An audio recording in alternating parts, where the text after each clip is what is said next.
Hello, welcome to the Bigger Boat podcast. This is the movie podcast where we watch Steven Spielberg's films back to back and have a little chat about them. Very exciting today. We've got another special guest, and to borrow from Richard Herring's podcast, she's probably best known for her role as Hayley in Roadkill. Why are you bringing that up? I could have brought up worse. He does I this. hate you. He does this. You know there's one, you brought up the second worst. Yeah, I know. I didn't go to the bad one. No one look into what's the worst. All the way from La La Land, it's Eliza, my sister. Hello. And you'll probably remember this guy's performance as Knuckles in the Petersfield Youth Theatre performance of Bugsy Malone. It's Joey. That's right, boss.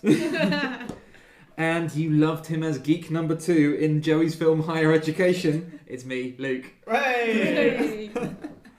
How's it going, guys? It's good. It's good. We're just a table of actors here. Exactly. Talking about our craft. We are. So- It's like one of those round tables that they Hollywood do on... Reporter. Yeah, Hollywood Reporter. So it's probably best explaining now. Eliza is an actress, which is why I brought that up. She does live in LA.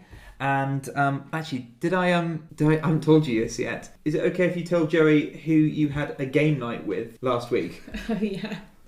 So I did like a game night with my lovely manager and then Annette Bening and Warren Beatty. Are you kidding? No. I know, I was pretty starstruck. You played charades with Warren Beatty. I did. Did Yeah, he get the invite sort of mixed up? Did he read out the wrong name? Oh, bless. No, but he was pretty That's terrible. fresh, So we were all, fresh satire. yeah, we were all resisting making that joke. But no, they were both very lovely. But yeah, it was a very Hollywood night. Yeah. Well, if it was Steven Spielberg, I'd be impressed. But Yeah, well done you. Do you have any other? Have you ever had any other sort of? Have you ever played croquet with Tina Fey? No, no. Ever had fondue with Jane Fonda? No. I've got more. Do you know what's weird though? In the last 2 weeks in LA, weirdly, I've seen a crazy amount of people. In my local coffee shop, we saw Steve Carell, and I was really starstruck by Really? him. Yeah, and then the other day we saw Kiefer Sutherland, which I was less starstruck, but also just more worried about him. But You've never been a swinger with Brian Singer? oh my God. How long has it taken you to write these? You've been studying these. Too long. Yeah. How have you been, Joey? yeah, very well, thank you. Yeah. What have you been up to?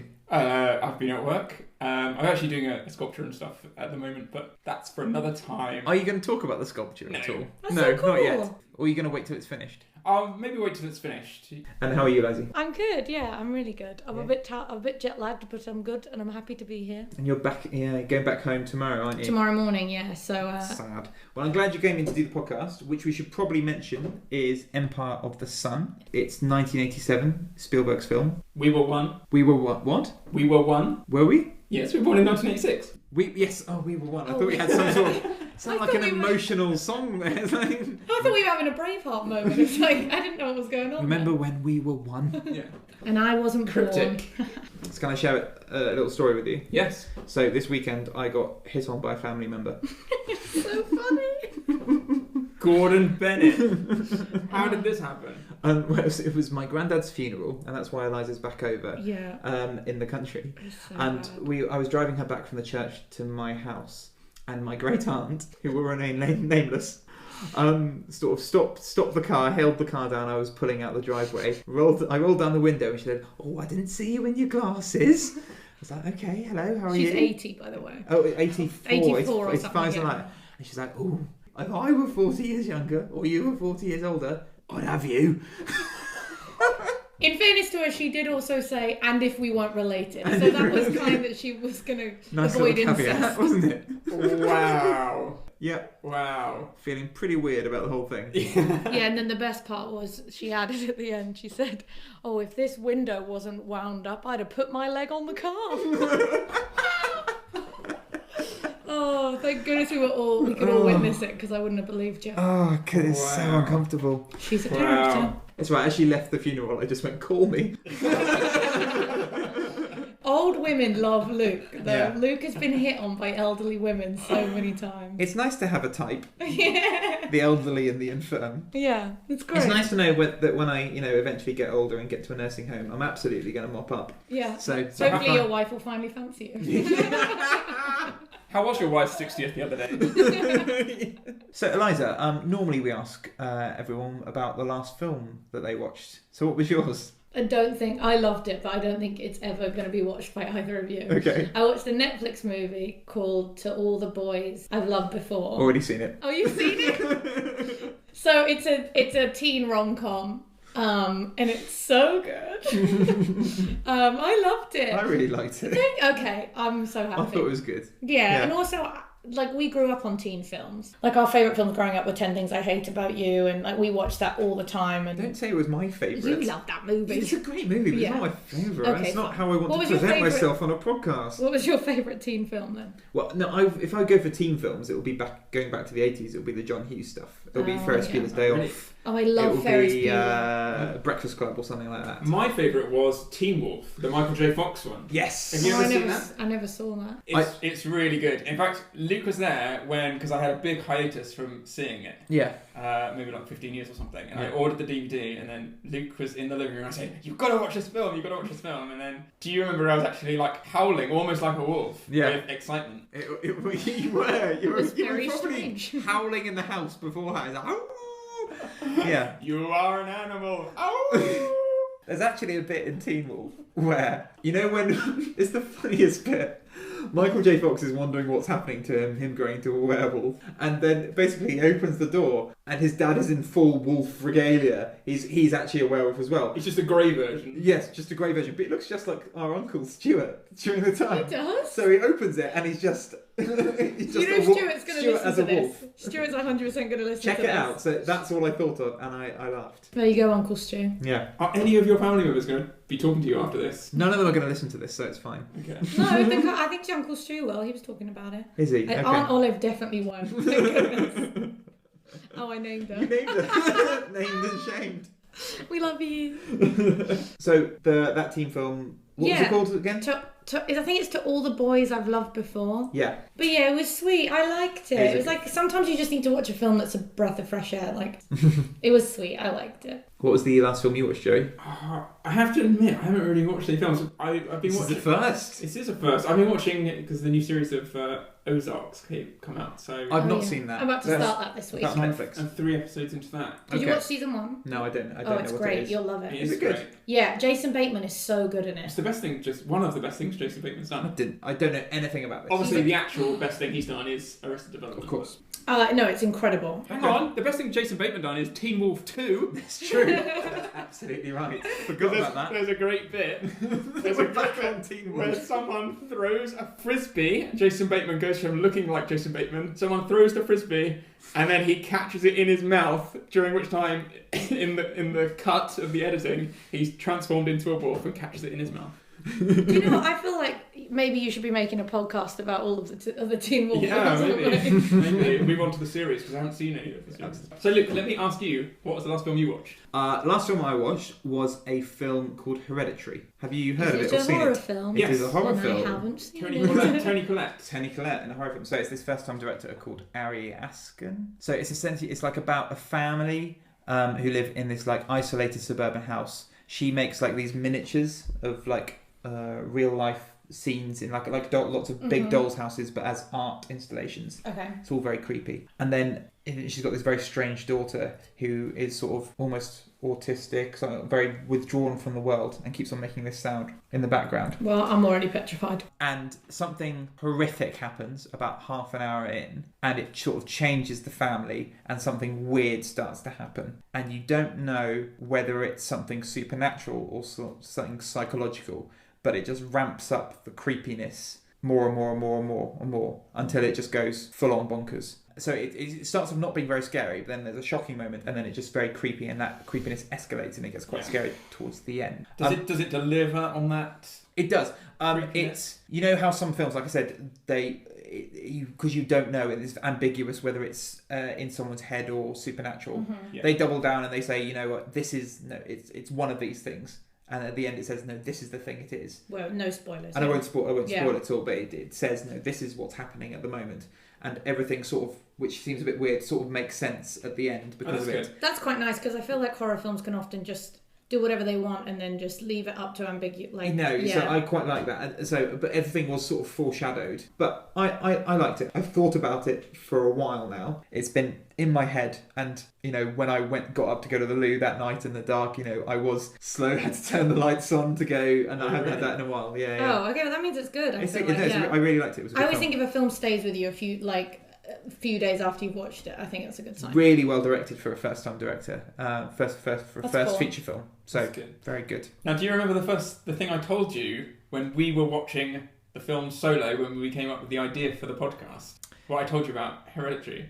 That in Australia, Yeah. because usually you get that slogan come up which says, the chosen trailers are appropriate for the feature. Sure. Someone made a mistake Yeah. and they played the trailer for Hereditary before Peter Rabbit. They actually. Oh, No. And it petrified all these children, and I is can't help but think there was some compensation financially for that particular screening. So is there a quiz this week? There is a quiz. Oh, there's a quiz! But it is slightly different because I was getting a little bit bored of just doing questions about the film itself. I'm not very good at quizzes. Oh, you might be good at this one. This is called Empire of the Pun.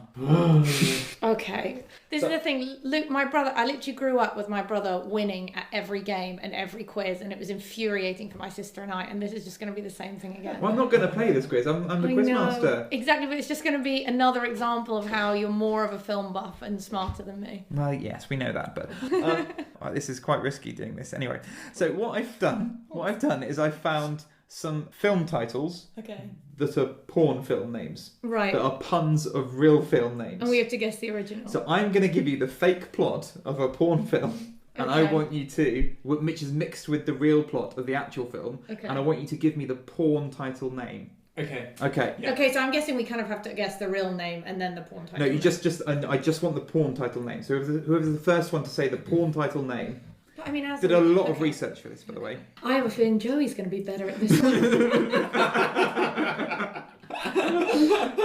He's watched all of these. Well, 5 minutes of these.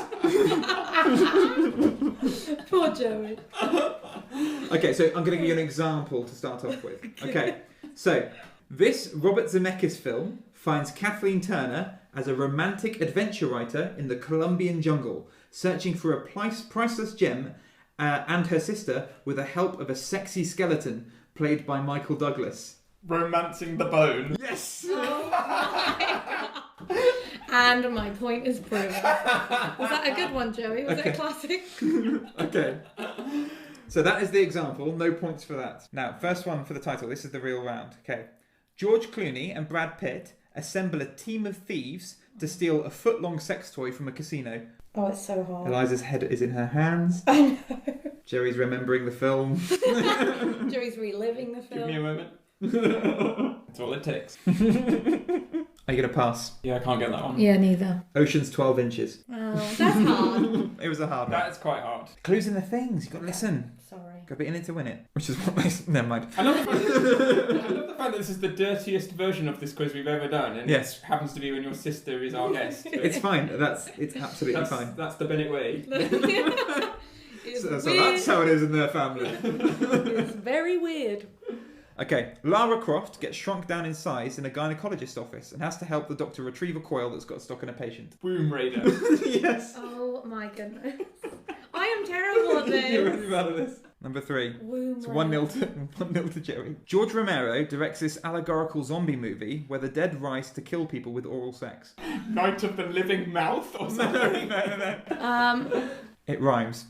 Okay. I'm going to give it to you. No, it's got to be Night of the something head. Night of the Night of the head. Giving Head. Yes. Oh. We got there. 2-0 to Jerry. Yeah, I'm okay. I actually feel good about myself that I'm losing this. I've never been happier to lose a quiz. Kevin Costner is employed by Whitney Houston to prevent wardrobe malfunctions happening while performing. The nip guard. You're in the right area. So it's definitely the chest. It's definitely the chest area that we're covering. The breast guard. The No. boob guard. The booby guard. The booby guard. We were just too sophisticated to cover. yeah. Half points for both. Half I think points the for both. nip guard's better. You know what? You're not going to get this one because this is very obscure. Tom Hanks plays a slow-witted titular character who keeps offering his chocolate box up to strangers. I think I got the last word. What do you think? The last word. I We're in think this together. the last word I think is hump. Right. It's not. So what's the film? Forrest Gump. Sorest Rump. I feel like the clue, like the description wasn't useful there. Anyway, the most top shelf quiz we're probably going to do. Yes. Sorry about that. I was happy to be... No, I loved that. So, we're here to speak about Empire of the Sun, which is Steven Spielberg's 1987 movie. Sort of the second in his attempt to be a bit more of a serious director, to sort of break from the sort of the shackles of his sort of mainstream, crowd-pleasing blockbuster stereotype that he had. I was watching an interview about this beforehand. So I think I didn't realise how much of a sort of an albatross he had on his back about this sort of stuff. Yeah, I read an article similar. Yeah. They called Empire called it like his midlife crisis movie because he was so determined to sort of do something that was more serious and more like his films are cinematic but more like wide scale, beautiful, very cinematic, and he was originally going to produce this movie, and David Lean was going to direct it. Yeah. Yes. And then he dropped out, I think, and then Spielberg was chuffed because then he directed it. Interestingly, when we talked about the last episode on The Colour Purple, so Colour Purple was one of the most nominated for Oscars, but didn't win any, but didn't get nominated for Best Director. And I think that was sort of seen as maybe a bit of a snub, Right. that the way the Academy saw Spielberg. Did Empire of the Sun win anything? No, didn't win anything. Didn't get nominated for Best Film or Director. And there was some annoyance from what I sort of read about, that Spielberg had sort of raised the bar as to what studios felt a film had to how much money it had to make in order to be seen as successful. Yeah. Making it much more difficult for other people to make movies. Right. Well, it looks really expensive. Yeah, absolutely. And Spielberg said there was a quote during this interview that I think it was a 60-minute interview on an American TV show. He said Spielberg can't. There was a quote that he read out to Steven Spielberg himself. He said, another director said this of him: Spielberg can't be compared with Mike Leigh or Barry Levinson. There is a place for mass entertainment, but it shouldn't be confused with art or quality award-winning filmmaking. I So disagree with that. That's quite biting. it is quite biting. I think you can have, there are a ton of high grossing, entertaining films that you agree shouldn't be nominated for Oscars, but I think there are ones that overlap. Yeah. I think they get a tough time, the really high grossing, expensive films. I think they get such a tough time. I feel like they never get that good of reviews. Yeah. I think they get penalised for trying to target a large audience as well. Yeah. Because all the Oscar films, they're either very, very dark or very, very heavy, and only a certain type of film buff or like pretentious watcher is going to watch them. And I think because this targets, sort of everyone and just normal families, they get penalised for that. True. But did you hear? So they've trying to Oscars. I think the Oscars have been misguided recently because they recently brought in the fact that they were going to try and introduce a most popular movie Academy Award, right? Which did you hear about that? I did hear about that. Which I think they've now reneged on. Oh, they have? Yeah, because clearly, what does that even mean? Yeah, and also it'd be so hard of whether you get nominated for both categories, and why wouldn't you get nominated for both? Exactly. I think it was an excuse. Oh, we've got to give Black Panther something. Yeah. Essentially. Yeah. Or Wonder Woman, or... Yeah. This is based on a book as well, so Spielberg had bought up the rights for this one, The Colour Purple. This was a J.G. Ballard book, and Schindler's Ark, the one that Schindler's List comes on. He bought them all at the same time in his quest to do something a bit more serious. Yeah. Shall we watch the film? Yes. And then we can talk about the actual film. Yes, depressing stuff. Yes, after that. All right, okay, we'll come back, and if you're watching along with us, unfortunately, it's not on Netflix or Amazon Prime or Hulu to stream for free, but you can buy it on Amazon Prime or YouTube, and we'll post a link on our Twitter page for you to buy it on YouTube if you want. See you shortly. See you shortly, bye! So we're back from watching Empire of the Sun. How was that for everyone? It felt very long. It was very long, wasn't it? How long is it? It's 2 hours and... It's 2.5 hours. 2.5. Because I've seen it before when I was younger, and when I knew I had to watch it again, the first thought I had was I still remember it just being really long. I felt it as well. I feel like with films that are based in like what type of camps are they? When they Internment. when they always feel long to me. I don't, because there's so much to tell. There's like so much when someone's been through something horrific like that. Those movies always feel long because it feels like you can't tell that story quickly. Should we summarise it quickly? Okay, so essentially we follow the story of a young boy, who's about 10 or 11, who is growing up very, very well-to-do in a sort of international community in Shanghai, in China, just in the middle of World War II, as the Japanese are starting to attack and move into a lot of places in Asia, and the Japanese start to take over parts of China. He ends up getting separated from his family and ends up having to learn a few life skills in a Japanese internment camp.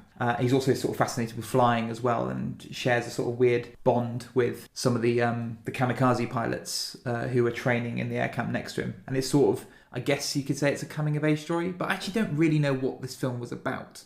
Yes, it definitely does fall into coming of age story, but in a war backdrop, it's But when you said this film was 2.5 hours and they got a lot to tell, I'm not sure they told that much. No, it's true. I couldn't really, halfway through the movie, I was like, I don't know where this is going. I don't know what story they're trying to tell, because I didn't know what Jim's arc was. Yes. I didn't know where we was going to end up. Yeah. Do you know what I mean? Yeah. To me, it felt like a mini-series rather than a film. Yeah. And I think that's what it is because over a mini-series, you don't expect the development of the character to happen quickly or overnight. It's just like you just enjoy being in the world of the series. And then it's just like, how much did he develop? It was only in the last 10 minutes I thought, oh, right, this is what the film's about. Which I don't know, which meant the whole, before that, I didn't really know where they were going with it. They have the really drastic moment where there's a time cut, and he's first got to the camp, yes, and there's a time cut, and suddenly he's wearing a leather jacket, and he seems to know the run of things. Sure.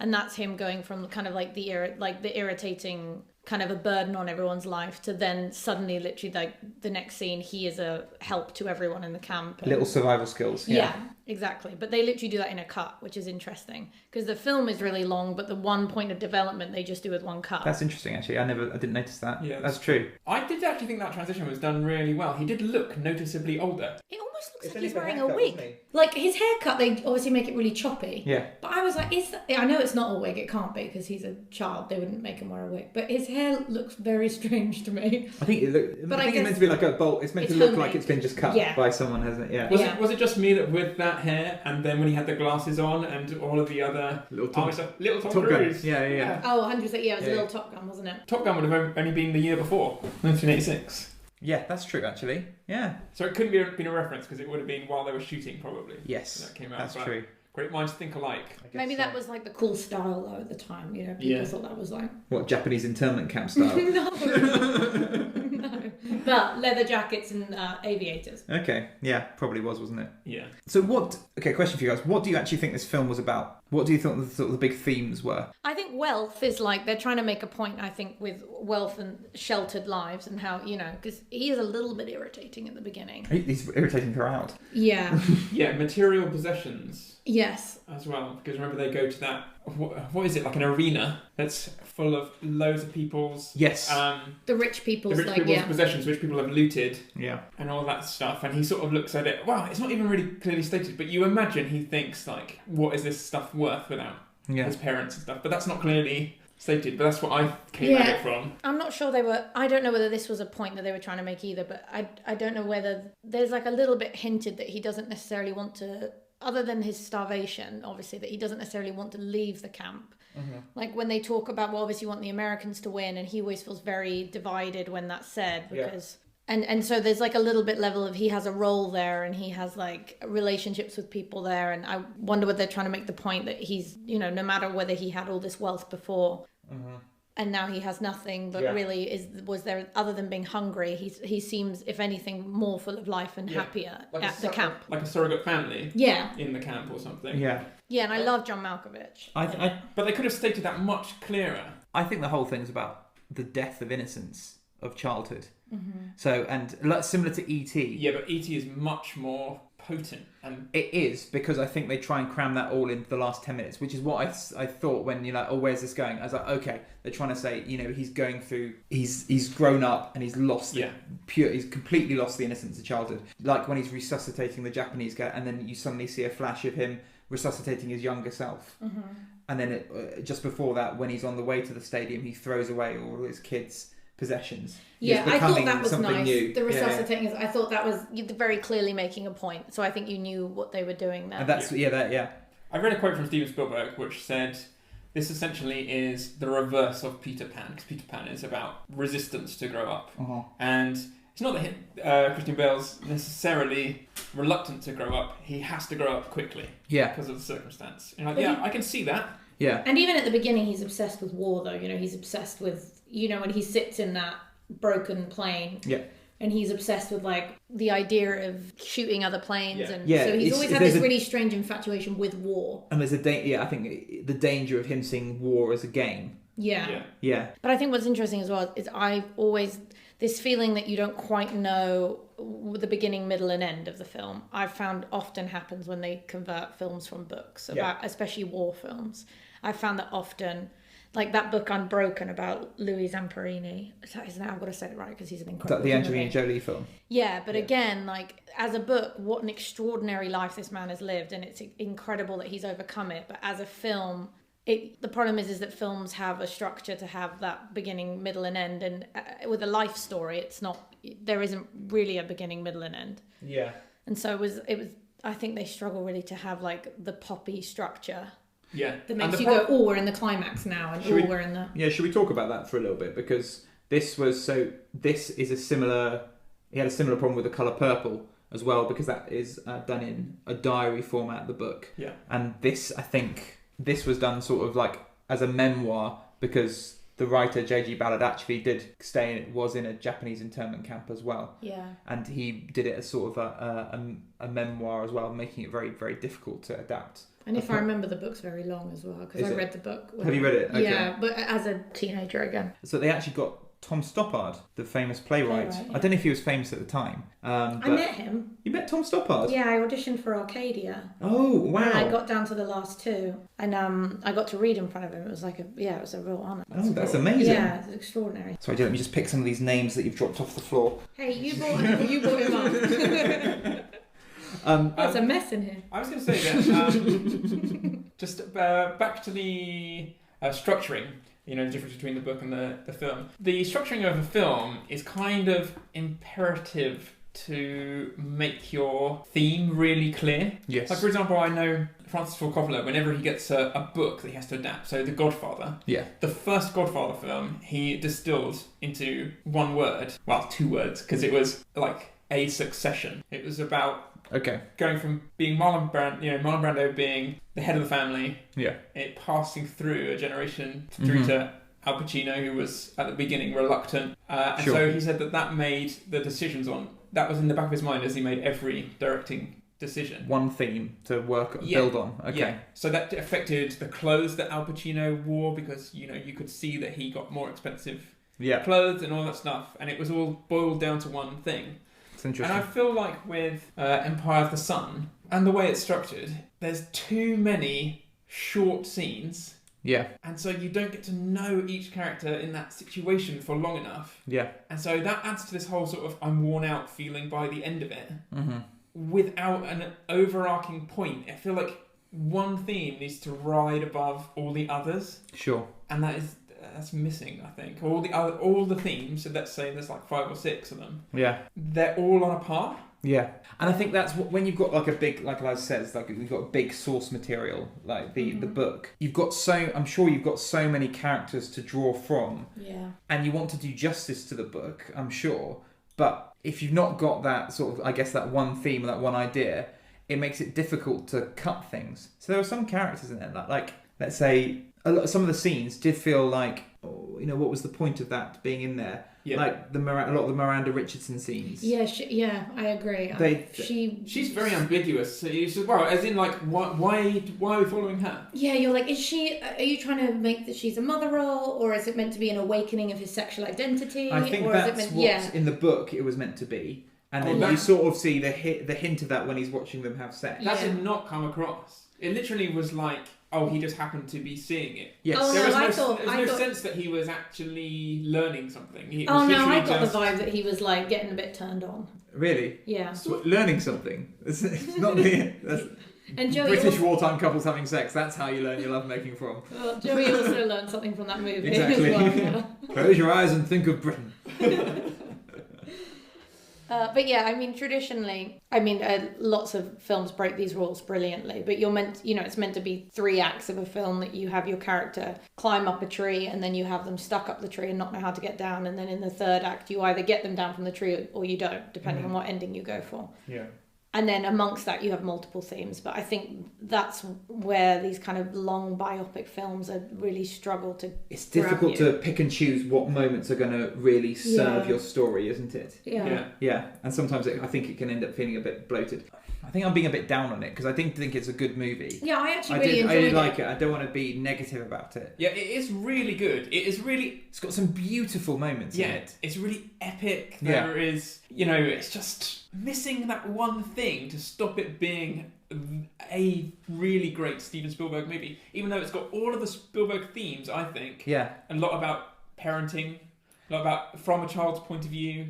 Yeah. There's that kind of sweetness that Spielberg puts into his movies, Yeah. which is sometimes a little bit overdone. Yes, yeah. I read this really interesting another review of it, which says that like how visually how it's shot. E.T. is like shot from the waist up. Yeah, yeah. The adults are shot from the waist down. So that Yeah. you kind of feel like you're seeing the world through the kids' Yeah. eyes. Whereas Empire of the Sun kind of feels very grand to try and make his character feel as small as possible. Yes. So it's got this very cinematic wide view so that Jim always looks like he's in the middle of something far larger than him. Yeah. Which is the opposite of what Spielberg's done sort of with his other films that are based on children. And Spielberg's just shown again that he's the master of that, isn't it? That sort of visual storytelling. Yeah. Being able to craft those scenes like that. Yeah, when he gets separated from his parents. I remember the first time I watched that film, I found that really heartbreaking. And also irritating, because I was like, just put your arms around your son. Yeah, exactly. Yeah. I Why got are you that. holding hands? I got really angry at that as well. Yeah.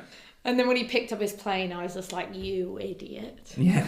Yeah, there's things about that which, are quite grating, isn't it? The way he just stands on... What's he on? He gets on a car, doesn't he? On a car Yeah, as yeah. the mum's being pulled away. Yeah. Run Yeah. after Yeah, her. exactly. What are you doing? And also you can tell obviously that they're trying to make it look like they physically are like being pushed away with the crowds. But everyone else is walking normally, but the 3 people around the mum are like physically holding her Yeah. and moving her. Yeah. And What you are were like, doing? Yeah. you were like, no, you could walk against the crowd. It literally looks like they're just kidnapping her. Yeah, to sell. Yeah, I mean, I get that they have to do that for the plot point, but yeah, you were like, there's literally just one guy who's just holding her and carrying her through the crowd. I'd have been like, get off me. Yeah. You can tell this is different, because there's much more visual metaphor, and I think Tom Stoppard would probably bring a lot to that as well, knowing some of his previous works. Not saying only things when it's necessary. The language, I think, is different for all others. You can tell the dialogue is different from all of other Spielberg's films. Yes. Yeah. And I think that's definitely Stoppard's Yeah. influence. And also the final scene, it's not Spielbergy, and I think there was a bit of contention, because if it was a Spielberg film, what you'd have is him finding his mum in the orphanage. They'll be running into each other's arms. It'll be like the end of Paddington 2. But what you see is a broken, different boy. Sort of close his eyes. He does hug her though. He does hug her, Yeah. but it's different. It's Well, not. interesting. That's not the last image of the film. The last image of the film is his suitcase Floating on water. Which also, if you watch the beginning, the first image of the film is, I think, it looks like coffins Yes. floating on water, Yes. and then the ship hits it. Which is barged out the way. Yeah, is and why then it this is- ends with yeah. the suitcase. Which is why I think it's all about the death of childhood. Yeah, Because you've got his childhood luggage There Yeah. you go. floating away. that's what I was about to say. Yeah. Yeah. As Yeah. we are sort of on this topic, Yeah. what do you guys think about the roles of the adults in this film? Because I think what makes this film slightly more unrelatable, like let's say E.T. is really relatable, Mm-hmm. because it feels like the mum is quite similar to a lot of mums that you might know, Yeah. and Elliot's relationship to his siblings is similar to a lot of other people's upbringing. Mm-hmm. Christian Bale in this film is so posh, and his parents are so... I found him very relatable. Yeah. Luke was like, finally, I see Finally, myself. some representation. Well, I know what you mean. People don't find posh people very likable. Full stop. Anyway, so I think that's it's true. And then the parents Please are keep very, listening.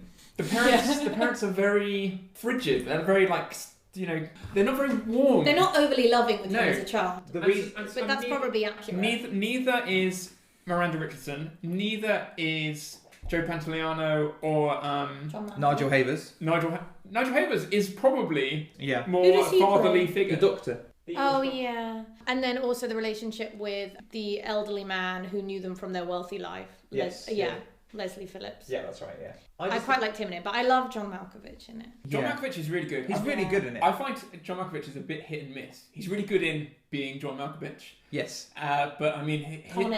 Con Air. I love Con Air. Cyrus the Virus. He's killed more men than cancer. I remember, he's genuine life. I remember him being quite bad in The Man in the Iron Mask and things. Okay. But he's very magnetic in this film. Like, I think you need someone other than him to root for. And even though he is so faulted as a character, and he does continually show that push comes to shove, he will ditch like James Jim if he needs to. Like, literally, he says he's going to save him about 3 times, and each time he picks someone else. You know, I think this all comes down to Spielberg's childhood again. Like much of his other films, the fact that there's an absent father figure, and there's a series of absent fathers. The standoffish posh actual parent.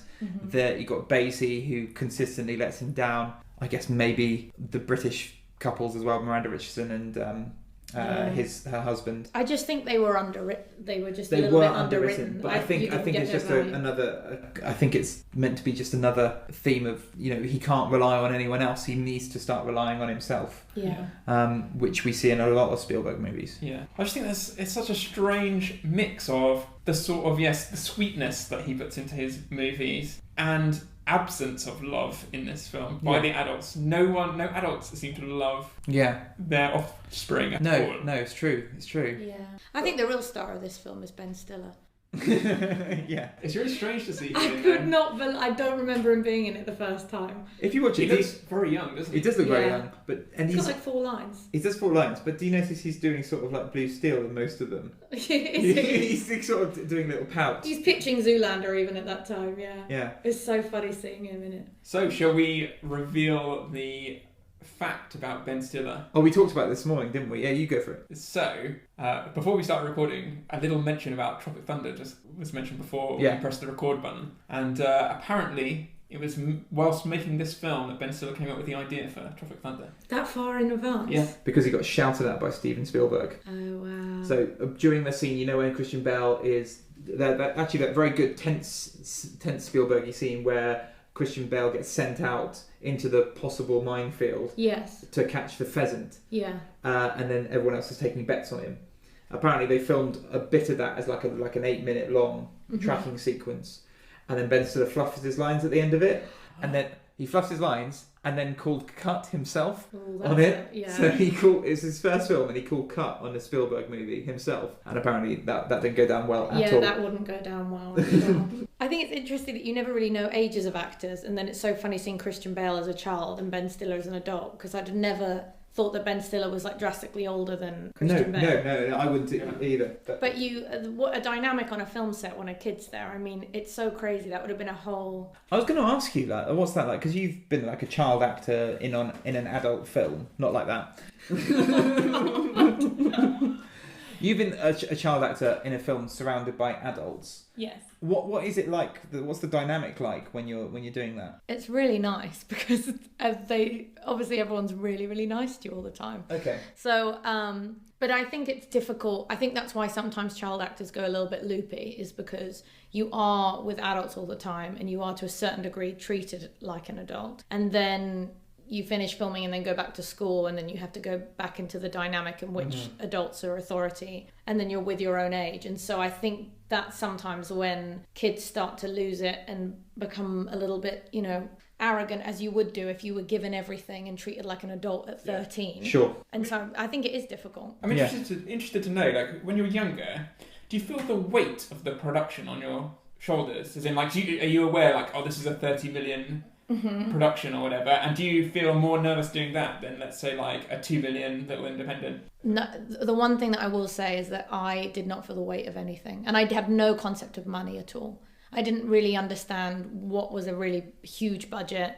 I mean, I did a little bit, but it weighed no gravity in my head. Yeah. Like I'd get way more nervous for my first day as an adult now, having done it for 15 years, than I did on my first ever movie. Okay. I was just excited. It was just the level of like fearlessness that you have. And also I think just that you have the attitude when you're younger that just everything's going to be all right because you're a kid and everything does. And if it's not, then your parents will take care of you. Yeah. Whereas when you're an adult, I think you feel the responsibility. If you're the lead on a show. Yeah. Or a film, you're like, the day you work on your first day on set, everyone's looking at you and they're going to work out on that day whether they agree whether you were the right casting or not. Yeah. And that's stressful. Yeah, I bet. But I don't remember feeling that as a kid at all. Okay. I was just like, this is so fun, there's free ice cream, everyone's so nice. Yeah. So have you ever clashed with a director? Has a director ever said, right, I think you should cry at this moment, and you think, well, I could cry or I could try and cover it with a smile or something like that, Mm-hmm. gone and done it yourself and it clashed with the way he saw it, or he or she saw it, I should say? You definitely sometimes... you have a difference of opinion in the fact that they sometimes see it in a way that you didn't initially see it. But at the end of the day, they're the director. So you often will give your take of it in the first take. And then if they adjust you, then, I mean, they're the boss. So you got to do as you're told. I've had to do a lot of emotional stuff. And I've worked with one director that was, without sort of realizing, very pressurizing on... by the end of it, I was crying because of the pressure rather than I was because of the scene anymore. Sure. Right. Yeah, because I was really young and it was like take 15 and I'd been crying for 4 hours and it was like, you need to be crying more. And he was just passionate, but he didn't realize it was, for a 13-year-old, it was like a lot. Yeah. It was a lot of tone. Yeah. Because Christian Bale, it's probably worth talking about Christian Bale and how he is in this, because it's his first feature film. Yeah. Yeah. He goes on to do great things. He's an amazing actor. Yeah, it says in the credits in introducing Christian Bale. Yeah. It's cool.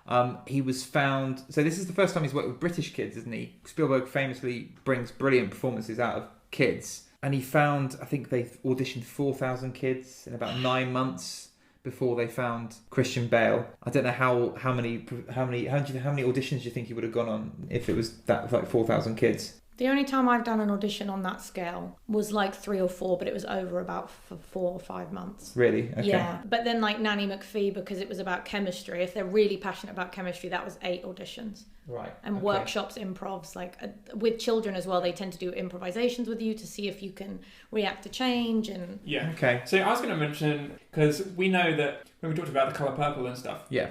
Whoopi Goldberg has said in interviews and things that, because they're both massive film geeks themselves, Spielberg and Whoopi Goldberg, so he could direct her by saying, oh, I want you to react this way like so-and-so does in this other movie. Yes, yeah. When you probably don't have that pool of knowledge as a child to be like, I want you to react like Clark Gable does in Gone with the Wind in this scene, and you'd be like, Am I going happy or sad? I can do happy or sad. Well, they say with children that you tend to cast close to the character. So you're pretty much looking for a kid that's pretty much that character, because you're right, you do probably have a limited, even breadth of life experience even to pull on. So you are kind of like, if you're playing an eccentric kid, you're going to look for a kid that's eccentric. And so, I mean, you're literally kind of hiring you're looking for the person. Yeah. So that means Christian Bale must have been posh and unlikable.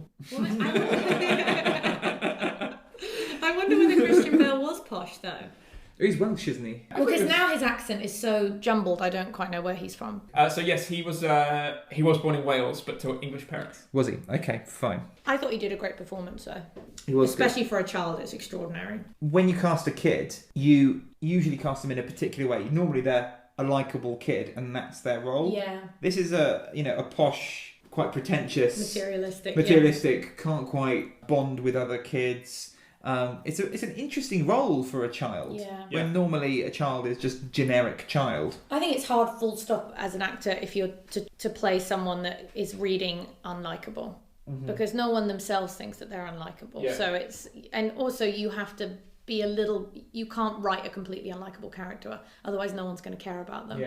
And I think they struggle with that a little bit because he is so irritating in the beginning. You do come round to him when you see how helpful he is to other people and these relationships he has with people. But I think he does do a great job.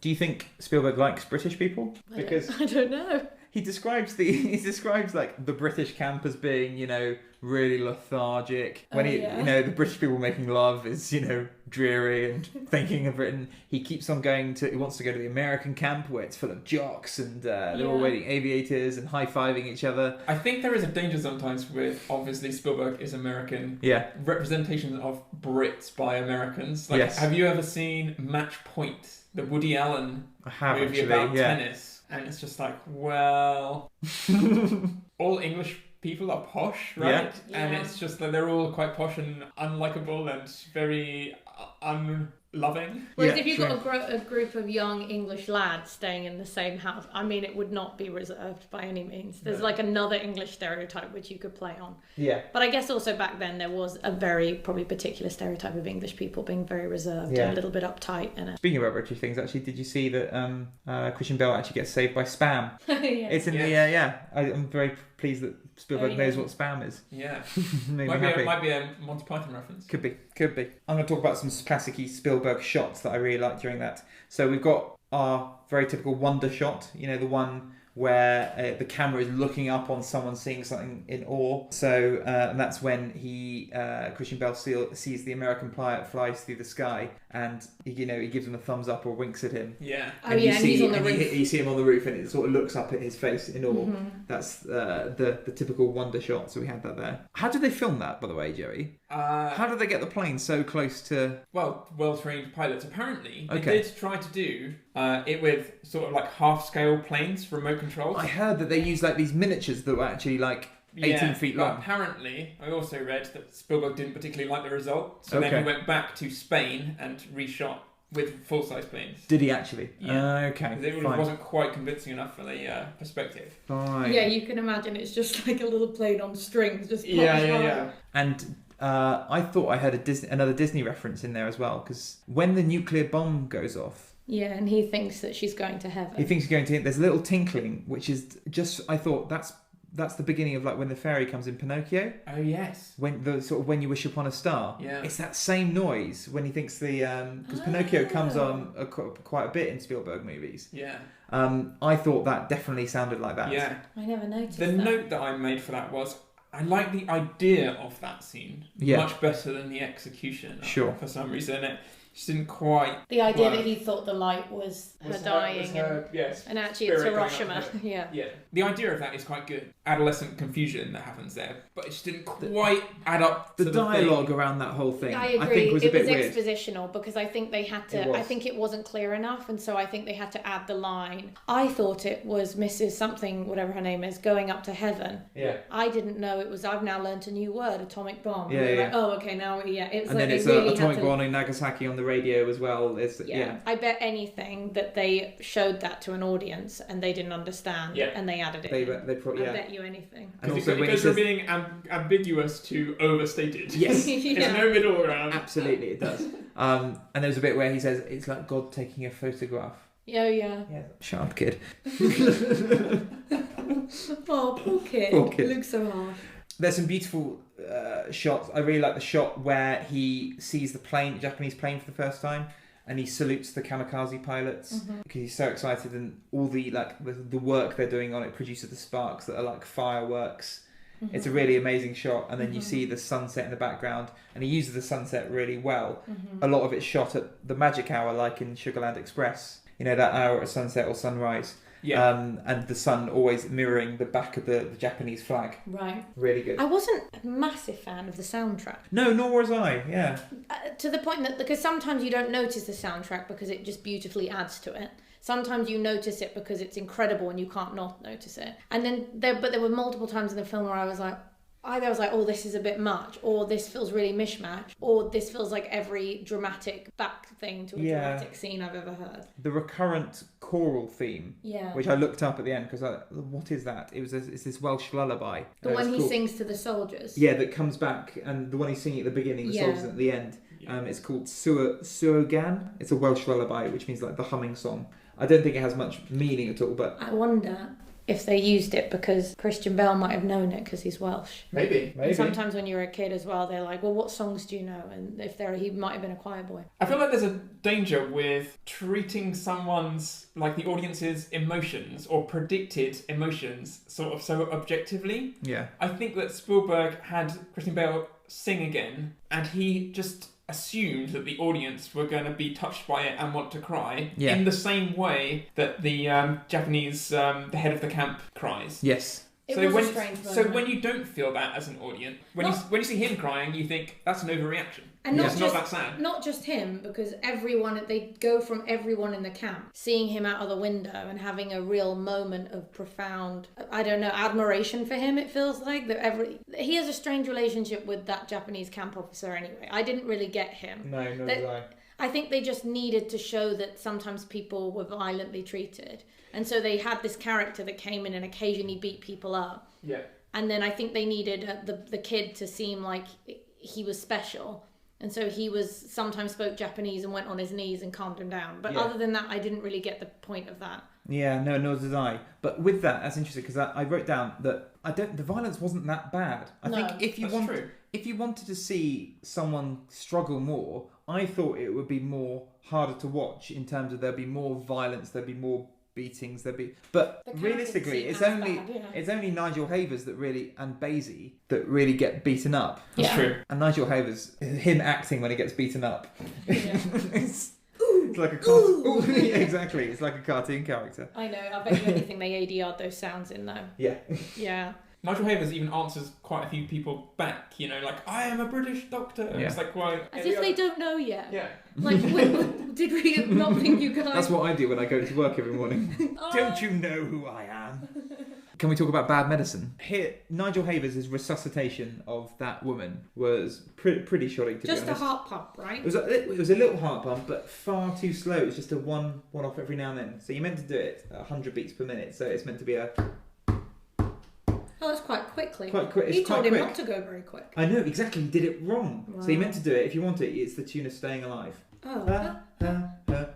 Staying alive. Good CPR saves lives, okay? Yeah, look at that. So obviously this was set in 1941. Yeah, yes. A relevant year for Steven Spielberg. We do talk about 1941 most episodes, don't we? Yes, because it's a good thing to compare it to. I guess so, yeah. And this was the first big Hollywood movie, to shoot any extended period of time in China. That's exciting. Yes. So they previously tried to get Indiana Jones and the Temple of Doom shot a bit there because they wanted a scene of Indiana Jones on a motorbike on the Great Wall of China. Oh, cool. But they couldn't. They refused. I was about to say, I can imagine that they would not have gone for that. So the Shanghai scenes, they did a 21-day shoot in China to start, and then they moved all the camp stuff to Spain. Afterwards. Spain, that's to Spain, interesting. yeah. I guess it really could have been anywhere though. You're just literally building a completely abandoned wooden huts, really. Yeah. Right, so if you guys can't do it here and now, maybe this is something for our listeners. Without looking up on IMDb, okay, can you name me a film where Joe Pantoliano is not shifty? Is there one? I don't know. I don't know. I don't think so. Every film I have seen him in, he's like the turncoat or the horrible boss who's sort of, you just don't trust. I thought he was going to be nice at the beginning when they first meet. I was He's like, quite a sad oh, he's character, lovely. isn't He's he? adopting him. I was like, how nice. And He's then I was shifty, like, but it's quite a sad, tragic character, isn't he? He is. Yeah. In the book, actually, there was meant to be more of like a sexual relationship between him and John Malkovich. Basie. Yeah, yeah. Really? And it was meant to be a bit more sort of predatory against Jim as well. So in the book, is John Malkovich protecting Jim more from Joe Pantoliano? No, I think they're both antagonistic figures, Right. who are a bit creepy and inappropriate towards Jim. I only really know him from The Sopranos. Joe Pantoliano, he's one of the brothers in The Goonies. He's the turncoat in The Matrix, the bald guy with the moustache. He is? Yeah. That's so funny. And Memento. No. In Memento, he's actually... Well, he's a bit shifty, isn't he? For 75% of the movie. I don't want to spoil it for people, but he is a bit shifty, isn't it? Yeah. He's such a good Let's film. not spoil it, because... I think it's called Midnight Run with Robert De Niro. He's sort of the boss in that. Again, very shifty, very like... Is he in The Legend of Bagger Vance? The don't Will know. Smith film? And is he shifty in that? I can't remember. Well, it's a mission for... Alright, okay. Right, tweet us the film in which Joe Pantoliano is not shifty. Well, he's been in 146 different projects. Wow. That Has is he? extraordinary. It's a lot of shifty men. Apparently, he did Memento for free. Did he actually? Yeah, he loved the script so much. He was recommended by, is it Carrie-Anne Moss? Yeah. Who had done The Matrix with him. Was that post The Matrix? Yeah. Was it actually? Yeah. Okay. This year he was in Lake Placid Legacy. Like, really? Yeah.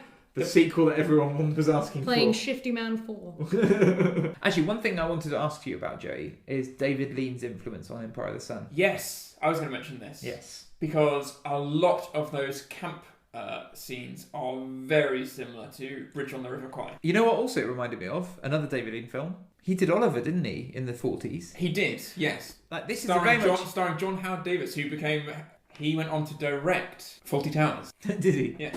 Cool. Because the relationship is very much like a Fagin Oliver thing. There's a scene where Jim asks for more in a soup kitchen. Oh, yes. That it was very much like a Oliver little story. Actually, Yeah. David Lean went to our school, didn't he? He did. Yeah. Because we talked about Spielberg with The Colour Purple because he was directing a type of film that he never really directed before, going back on a lot of influences, using a lot of techniques and going and borrowing scenes from people he respected who had success in that field, and David Lean was a big one. And this one you can definitely see. Yeah. So David Lean, was originally going to direct this. He was, as you mentioned, Eliza, in the beginning. Which means you probably would almost certainly end up with a different result, because David Lean would not want to repeat himself or homage himself as much as Spielberg does in this movie. Yes. Would he? No, absolutely. He basically has remade for a large chunk of the movie Bridge over the Kwai. Yeah. The runway that he helped build is very much like the bridge that Alec Guinness owns, isn't it? Yeah. Even a lot of the, remember when young Christian Bale is told to get the pheasant and the... Yeah. That music and stuff. The marching. The British Grenadiers is the song. Yeah, that's very, very similar to the Bridge on the River Kwai bit, which is the tune of... Yeah. Sergeant Bogey's March, I think that's called. Is that right? Okay. It obviously became more famous as Hitler's Only Got One Ball. But Hitler's Only More Got famously known as. Yeah. That's the sort of like the adult version of. Yeah. The adult pun version of. Yes, exactly. I didn't catch that movie, Joe. You got to tell me what it's like. So load of bollocks. Fun fact for you. So the character of Christian Bale, Jim Graham, is what the JG stands for in JG Ballad. Oh, that's nice. That's cool. Actually, his name's James, isn't it? And they rename him Jim in the game. Yeah. That's a lovely fact. It's a nice fact. Any more fun facts? No, that's all my fun That's facts. it. How long is he in the... How long does Empire of the Sun span, year-wise? We meet him when he's... It's 1941 to the end of the war, so 4 years. I'll show my working. What are your sort of overall thoughts? I feel like we've also been quite critical, and I did actually enjoy the film as well. If someone said whether I thought it was a good film, I did think it was a good film. I do just think its weakest point is probably structurally having a driving force. I think it struggles with. For me, I think it's the lack of relatable other characters in the whole thing that really makes it, because I didn't feel much of anything in this film. I didn't get angry the way I did at The Colour Purple. I didn't get horrified by some of the violence. Yeah. I sort of shrugged and appreciated some of the visual storytelling that they were doing. It feels like quite a lot just happens to Christian Bale without a reason why, and you don't really see psychologically how that changes him. Yeah. Just like, that happened, then this bad thing happened, then another Not bad until thing. right at the end, where they suggest it a little bit, but for that it was too little too late. All right, well, thanks very much for listening, guys. Had a blast today. Thank you, guys. Well, thank you. Thank you, Luke. Thank you, Eliza. Thank you for having me. So if you want to follow us on Twitter, please do. We are on @BigBoatPodcast, and you can also follow Eliza At Eliza Bennett, and then on Instagram I'm at Eliza H Bennett, which is irritating, but And if you're listening to this and you want to see something with Eliza in it, watch Sweet Vicious, which was her TV show from last year on MTV. I'm sure you can get it from iTunes or Amazon, things like that. It is bloody good. So watch that. And you can also email us if you want to discuss any of the things we have said or have any comments yourself about the films that we've watched so far or about to watch. You can email us on thebiggerboatpodcast@gmail.com. And if you could leave us a 5-star review on iTunes, that would be really good as well. Help get us our profile up. next week we will be talking about Last Crusade. Indiana Jones: The Last Crusade with another very special guest as well. That's true. Who we won't reveal yet. We will see you then. So, bye from all of us. Bye. Bye.